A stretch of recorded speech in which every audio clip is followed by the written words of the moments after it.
Energy leaks are almost always the cause of getting stuck in our spiritual growth. Most people have energy leaks, but they don't even know it. So this is why in tantric tradition, fortifying the energy body is a standard practice, meaning doing practices that strengthen the energy body. So in this episode of the Karmic Warrior Podcast, I'm going to talk about why you need a strong energy body on the spiritual path and the 3 telltale signs of a weak energy body.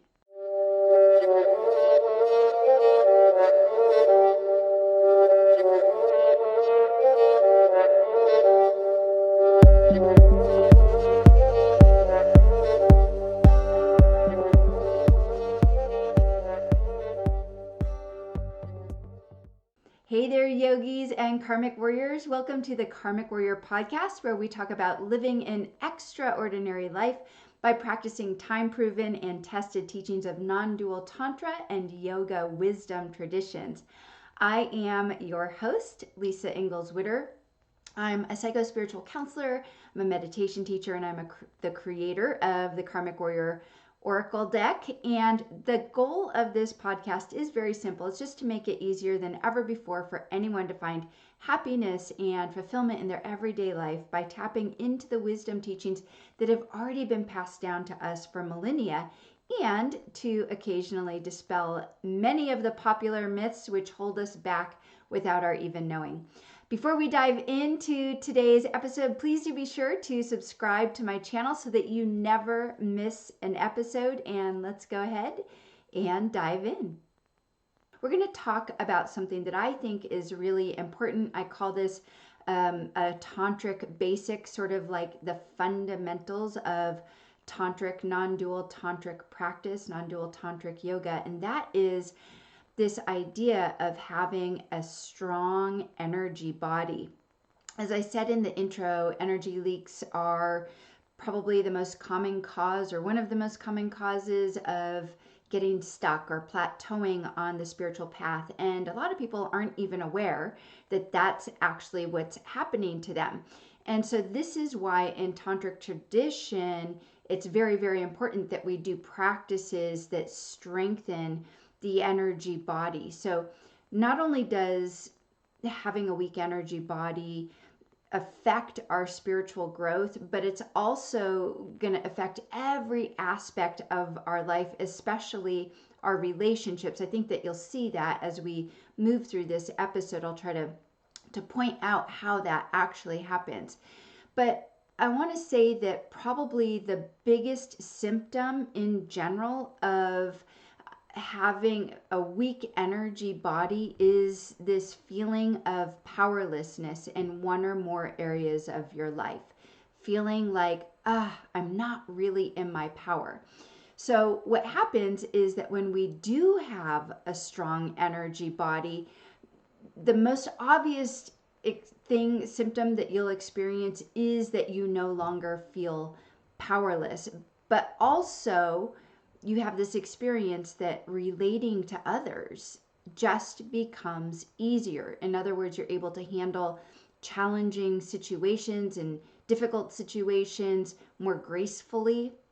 And that could mean if you're someone who is normally very highly reactive, that you're able to pause and not react, but to be able to see things as they really are. That's very indicative of a strong energy body. If you're someone who is on the opposite end of the spectrum, who normally shuts down, then how it would show up for you is that you would be able to speak up and to not be afraid to speak up. So these are just some examples. One other example of a strong energy body is being very stable, not having mood swings, and in general feeling pretty much uplifted and optimistic about things in life. So let's look at the first sign of a weak energy body. And the first sign of a weak energy body is getting triggered very easily, even though you've, quote unquote, done the work. This is very indicative of what we would call undigested emotions and undigested experience. most of the clients that come to me are actually in this situation. They come to me saying, oh my God, I've done so much work. I don't understand why I'm still getting triggered by this one thing in my life. Now, the problem is that, and this is sort of like the catch, that doing the work can get us stuck in, because when I say doing the work, I'm sort of putting it into this category of personal growth, which personal growth is absolutely necessary, but personal growth and the project of personal growth is very different than the project of spiritual growth. Sometimes people think they're the same thing. They're not. Personal growth is what I would say is a stepping stone to spiritual growth. They're two different things. Now, here's the problem with doing tons of the work, and especially if it's being done in this realm of a personal growth project. And that is, doing the work keeps us in our mind. It keeps us doing all of what I call mental gymnastics of trying to fix things. Okay, I need to fix myself. I need to fix this situation. I need to change who I am. I need to transform who I am. I need to release these things about myself. All of these are what I would call mental gymnastics, and they are part of the self-improvement project. They're part of the personal development or personal growth project, which is absolutely necessary, but we can get stuck there and get stuck in our mind. What's really needed is to digest our emotions. Otherwise, they stay stuck in our energy body.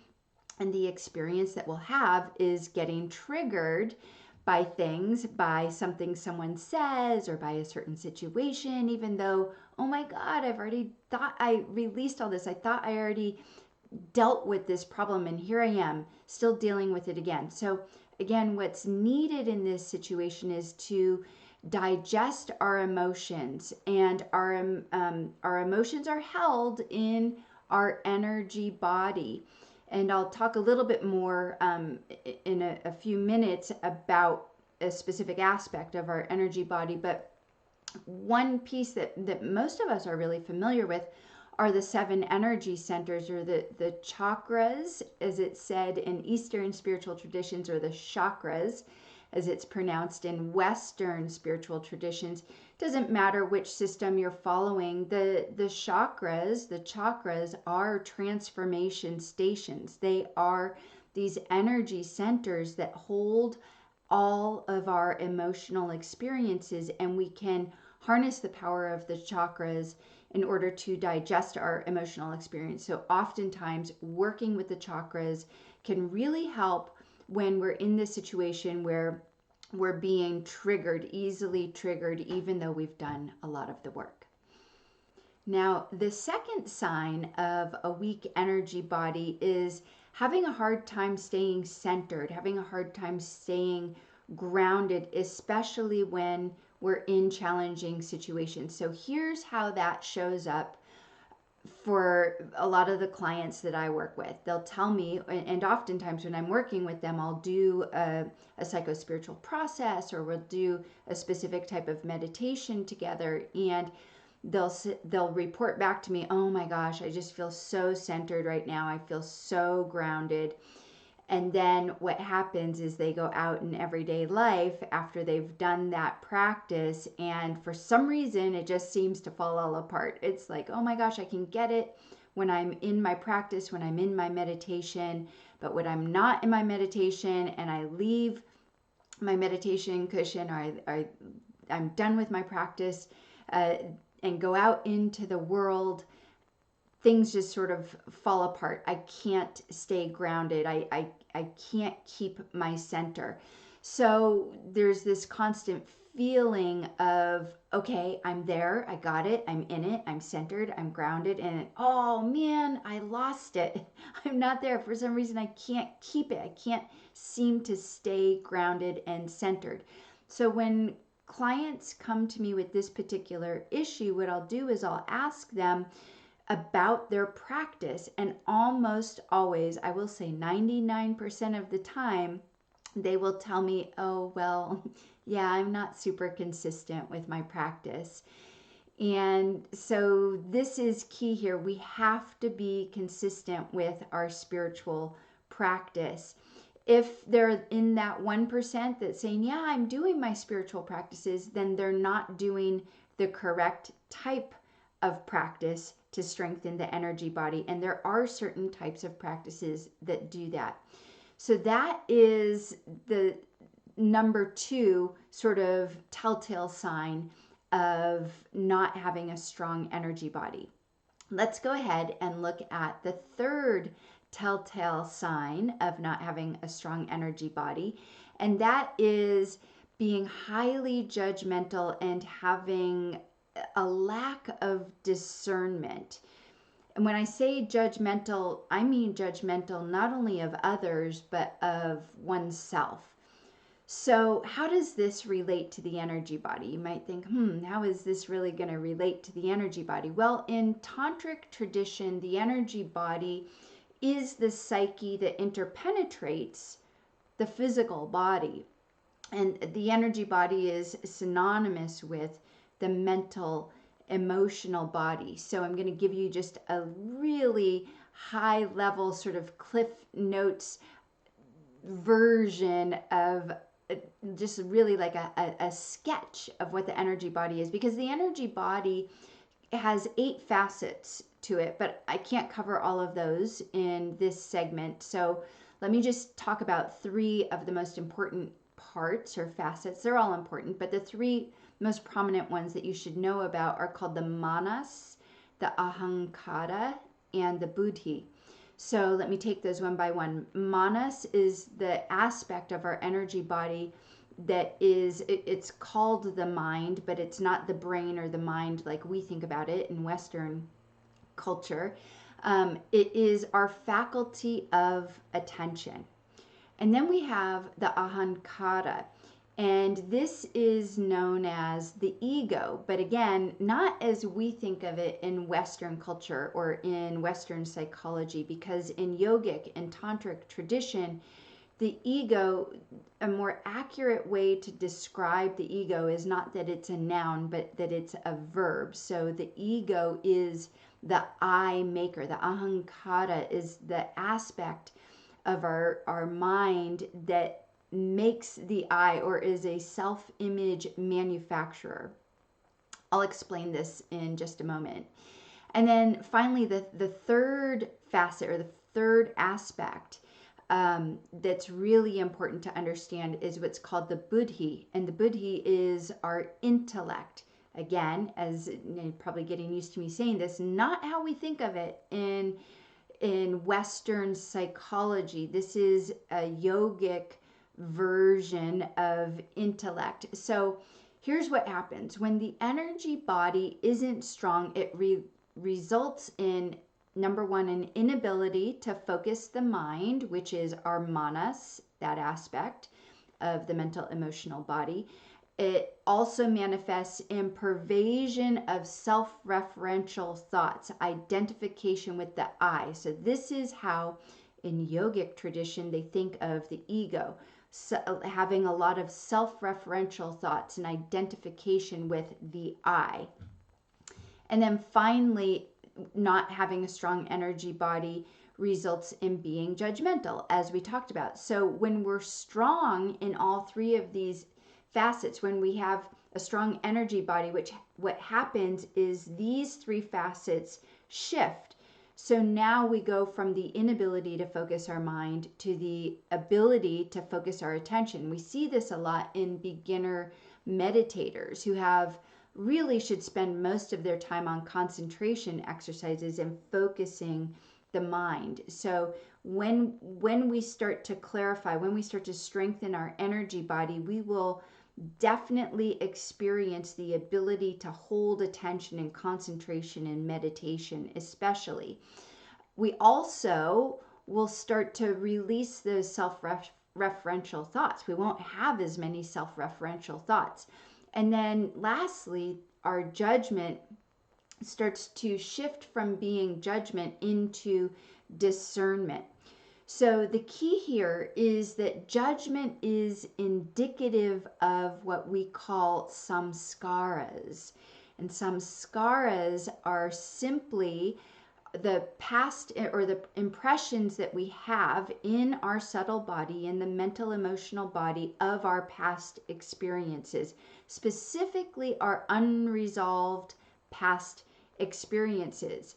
So what's needed here in order to transform and to strengthen the energy body in such a way that we're no longer overly judgmental and we're moving towards discernment is we want to turn that judgment into discernment through a process of inquiry that addresses our ability to perceive others as well as situations as they truly are, not as we think they are. So judgment is thought of as this outward expression of aversion, and what's needed if we're in a lot of judgment is to turn inward, because judgment is an outward expression. What's needed is to turn inward and to acknowledge our feelings and to connect our feelings with our unmet needs. So these are how we start to strengthen the energy body. So just to recap what we've just discussed, 3 signs of a weak energy body are getting easily triggered despite doing tons of the work, having a hard time staying centered and grounded, especially when we're faced with challenging situations, and then finally being highly judgmental and having a lack of discernment. And how we work with each of those is when we find ourselves being highly triggered, if you're saying, yes, that's me, okay, then your work is to work at the level of the chakras, to investigate your chakras and to fortify your energy body by strengthening the chakras, which also means digesting and working through unresolved emotions and unresolved experiences that are still held in the energy body. If you're having that hard time staying grounded and centered in the face of life's challenges, well, then you're probably someone who needs to put some more time into your practice. And then finally, if you find yourself being really judgmental and having a lack of discernment, then the antidote for you is a process of inquiry, to turn inwards and acknowledge that what your feelings are and to connect your feelings with your unmet needs. So the last thing I want to address before I close here is that if it isn't obvious to you already, having a weak energy body is going to affect our relationships, how we relate to others. If you are someone who's easily triggered whenever you're coming up against a challenging situation, obviously you're getting triggered in relation to someone else, if not yourself, right? So that's affecting your relationships right there. If you're having a hard time staying grounded and centered in the midst of the chaos of life and the tumultuousness of life, which obviously happens all the time, that's going to affect your relationships. And of course, if you're highly judgmental and you're unable to be more discerning, you're not going to make the right choices. You're going to be overly reactive. You're not going to be seeing people and situations as they really are. And that's going to affect your relationships. So again, having a strong energy body is the basis of a good spiritual practice, but also the basis of walking the spiritual path.